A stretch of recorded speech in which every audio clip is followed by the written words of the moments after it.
Before he died, Mac Miller tried to tell us everything. Who was his bios? I can give him credit. I'm also going to credit them in the description box down below. Spade FX. Shout out to Mac Measy. You know what I'm saying? Obviously, grew up on Mac. Kids was the first project I ever listened to. And, you know, shout out, you know, my homegirl. She got me this for my birthday. You feel me? Hold on. Where that be at? You know what I mean?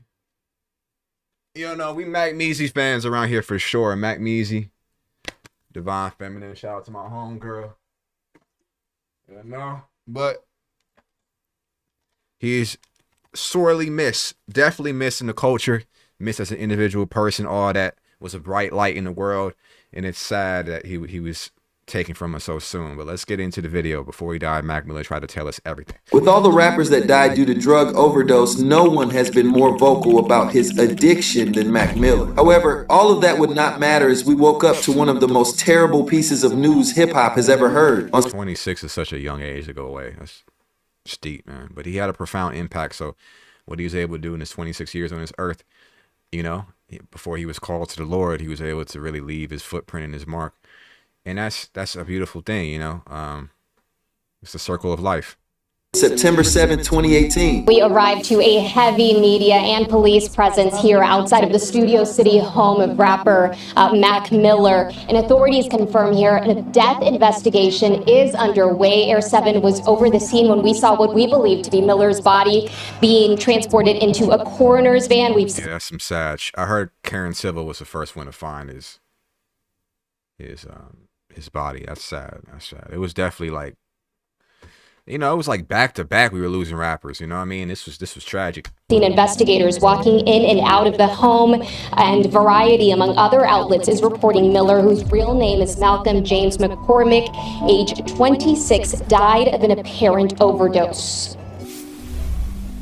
Born Malcolm James McCormick on January 19, 1992 in Pittsburgh, Pennsylvania, Mac January babies. I'm 6 days after me. That's dope. Miller's journey into music began at a young age. By his teens, he was already making waves in the local hip-hop scene. His mixtape Kids in 2010 showcased his lyrical prowess and classic youthful energy, earning him a dedicated fan base. His debut studio album, Blue Slide Park in 2011, debuted at #1 on the Billboard 200. First independent to do that since I think Dog Pound. So that was a moment too. A rare achievement for an independent artist at the time. This success catapulted him into the limelight, but with fame came immense pressure. Oh, you got the classics playing. Ignorance Bliss by Kendrick Lamar in the background, the instrumental. Then you had Cole playing. Okay, all right, I'm feeling the vibe. Let me lock in. Let me chill. Let me lock in. As Mac's career reached new heights, so did his personal struggles. The demands of being famous, coupled with the pressures of fame, took a toll on his mental health. And to cope with all of that, he turned to substances. Initially, it was marijuana, but soon he was experimenting with harder drugs. At one point, weed didn't relax me from everything. It made me more paranoid about all the shit happening, right? So like, I needed to get a drug that was a little more numbing, if you will, and less like in your head. So yeah, I think that's really what sparked me doing other drugs. And then I think this studio session, French Montana was like, no, you can't, you got to listen to me. You trying to walk him through how to sip. And he's like, you can't, this is too much. Like you gonna, you know, and like, and it's to numb the pain. It's crazy. That's deep. Because I hate being sober. I wanted a drug to do. No, this is too much though. Yeah. It's like this is a pure. What? No. It's not. That's the clip I was talking about. I'm saying that's how it can go. But you're not listening to me. No, I know it's not. This is not even the one that you think is it. It's the one that's it. That's really it. What? More than activist? Listen to me. I'm your brother. This right here. I'll taste it. I'll let you know. You're gonna miss a couple of shows. No way. This is perfect. It's what? In a 2013 interview with Complex, Mac admitted, "I love lean. It's great.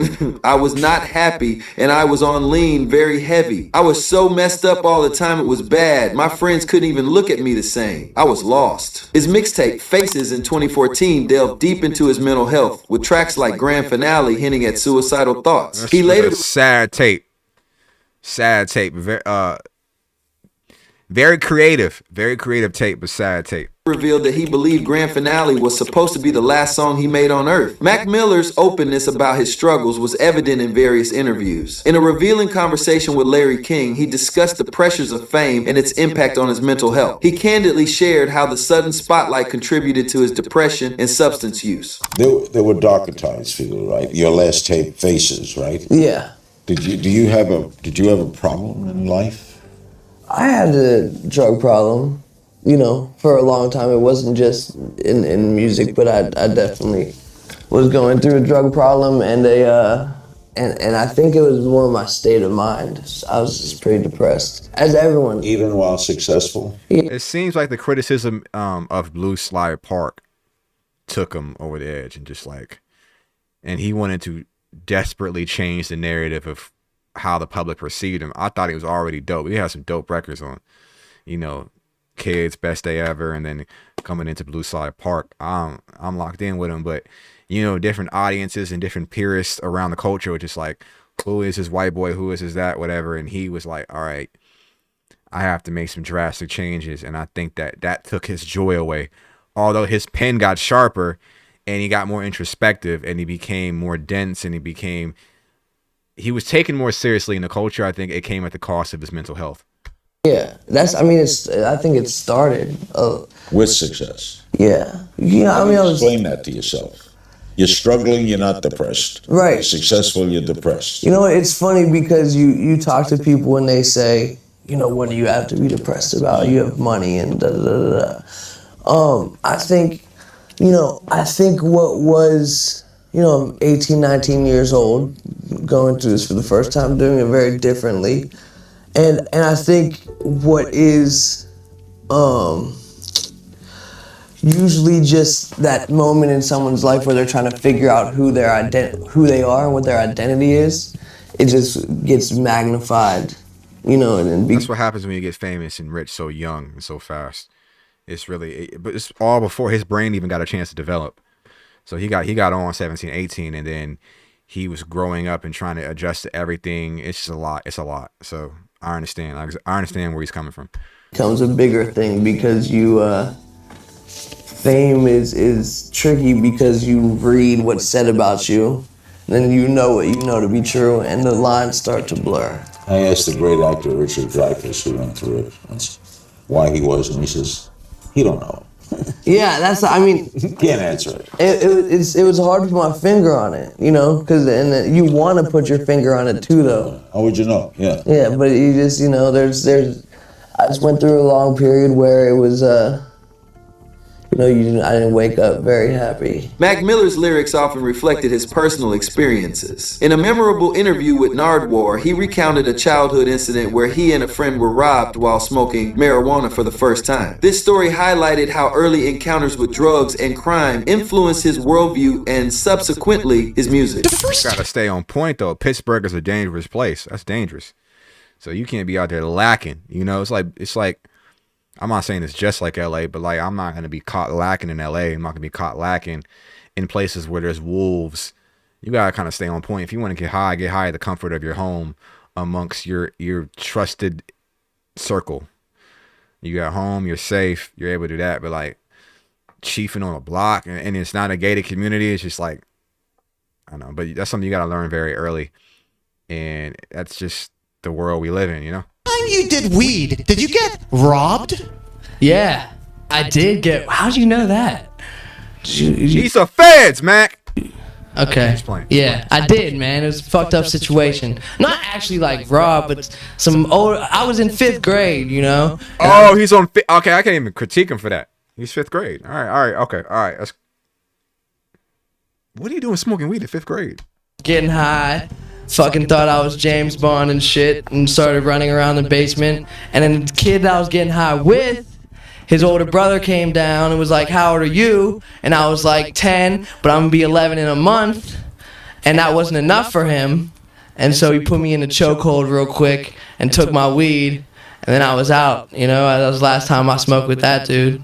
In 2016, Mac released a documentary titled Stop Making Excuses, where he opened up about his addiction. Imagine getting put in a headlock at 10 years old. You're supposed to be inside.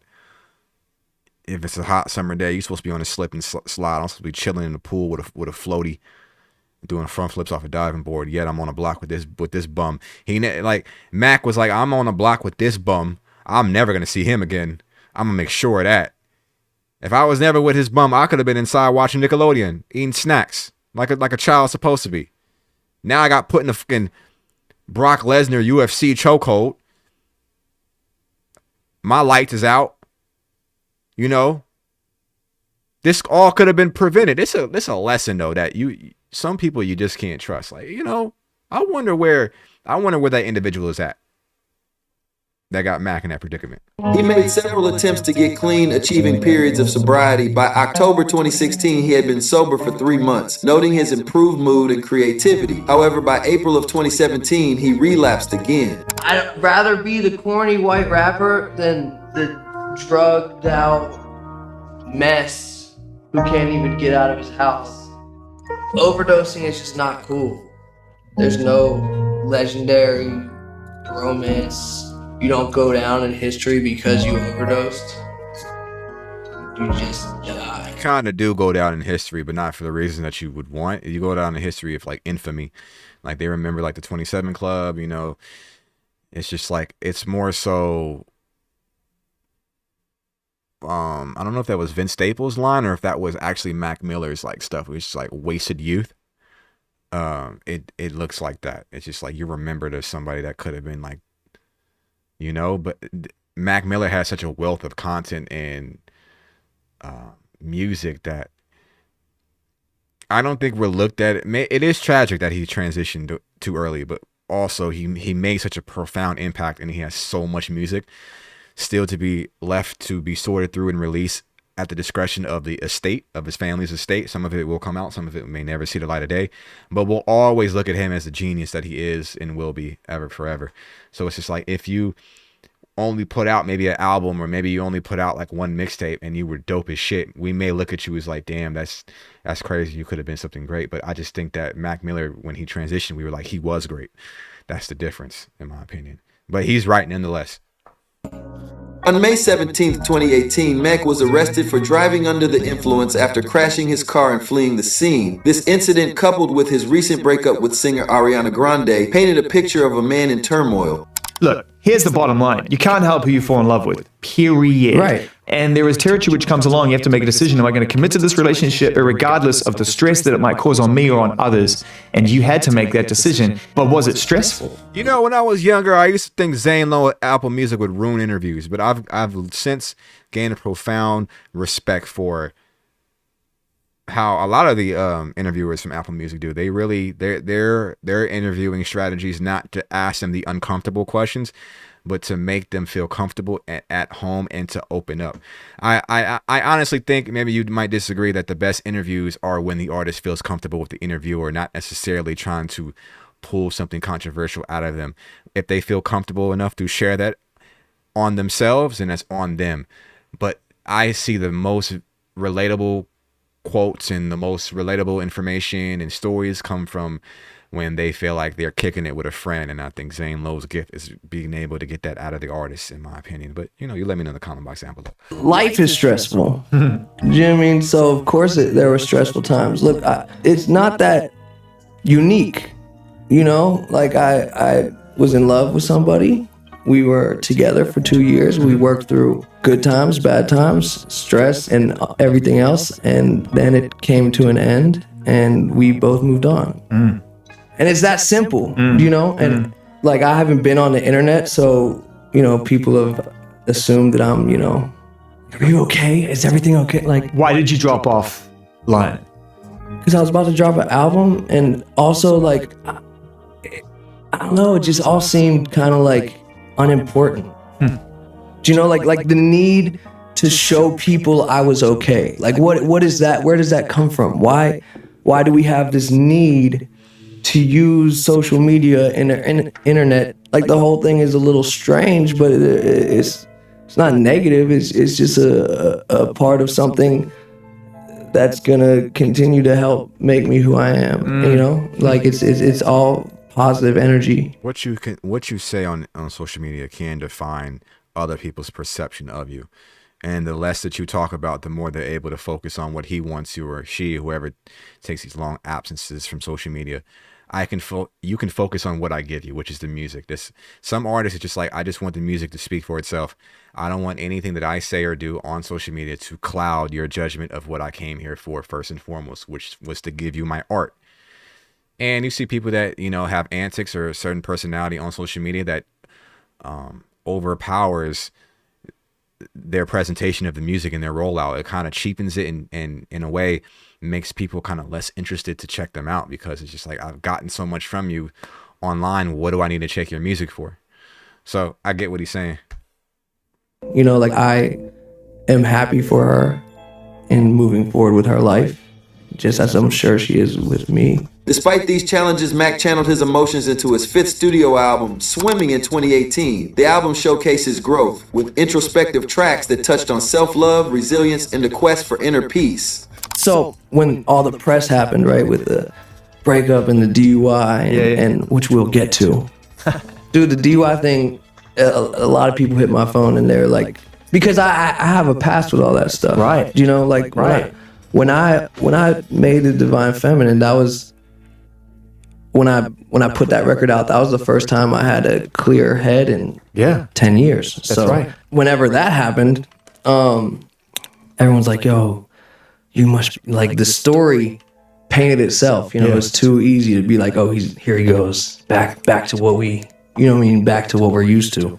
What did happen? You ever feel like invincible? Like, you're just. Maybe I could count one, like, two fingers. How many times? You gotta understand is that I lived a certain life for 10 years and faced almost no real consequence at all. I had no version of the story that didn't end up with me being fine. Yeah, I made a stupid mistake. I'm a human being. Like, drove home drunk, but it was the best thing that could have happened. Best thing that could have happened. I needed that. I needed to run into that light pole and literally, like, have the whole thing stop. But those things are important, and you get the urge and the itch to tell people, "Don't worry, I'm okay. Don't worry, I'm okay." Because, like, I have people that care about me and fans that love my music, and it's a beautiful relationship with them, of people who have been with me through being a 19-year-old wide-eyed kid to being a self-destructive, depressed drug user. On September 7, 2018, Mac Miller was found unresponsive in his San Fernando Valley home. He was pronounced dead at the I think that's Karen Civil, yeah. scene. The autopsy revealed he died from an accidental overdose involving fentanyl, cocaine, and alcohol. Investigations revealed that 2 days prior, Mac had purchased counterfeit oxycodone pills laced with fentanyl. 3 individuals were arrested in connection with his death. Mac Miller's untimely death sent shockwaves through the music industry and his fan base. You should get life for that. And if you know it too, you should get life. That should be the end of your story. That should be the end of your story. If you don't know, like, if you had no idea, I still don't, like, you're gonna do some time. But, like, I don't know. You let me know in the comment box if someone is unknowing of what if they know that it is lace and it's a lace pill that they're selling and could lead to someone's untimely transition to out of this world. Do you think that sentence should be different than if they know it's lace versus they don't know, or do you think the sentence should be the same? You think it should be a life penalty across the board? Or you think it should be a difference in sentencing? Ultimately, the judge determines that, but you let me know how you feel about that. Vigils were held worldwide, with thousands gathering at Blue Slide Park in Pittsburgh to honor his memory. His openness about his struggles sparked conversations about mental health and addiction, emphasizing the importance of seeking help and supporting those in need. It's been a few years now, but I can't help but wonder if this could have been avoided if we were actually listening. 100% could have been avoided, but there's nothing that we could have done. His friends and family were listening, and they were there the whole time. And I'm not saying that they were complicit in that. Probably somewhere, but he was told. It's just that he has to want to do those changes for himself. If all the people in the world can tell him to like, hey, like, we should do this a different way. If he doesn't want to do it, then that only goes so far, unfortunately. However, just like everyone else, I am only making this video because I miss Mac Miller. Let me clear up a couple things here. There's been a lot of talk about me being on drugs. Look at me. Do I look like I'm on drugs to you? Not on drugs. Drugs are on me. Alright? He was fried. He was fried. It just, yeah, tragic story, but his story, his legacy, and his music lives on. Yeah, you let me know. What's your favorite Mac Miller album, favorite Mac Miller moment, anything you could think of if you're watching this right now. I'm Stilo, and if you want to join me along the ride through this channel, if you want to check out some other videos that I've done, they're all on the channel. And yeah, just let me know your thoughts, feelings, concerns, everything and above down below in the comment box down below. Hope you're feeling well. See you, love you, and as always, I'll be safe. Sweet.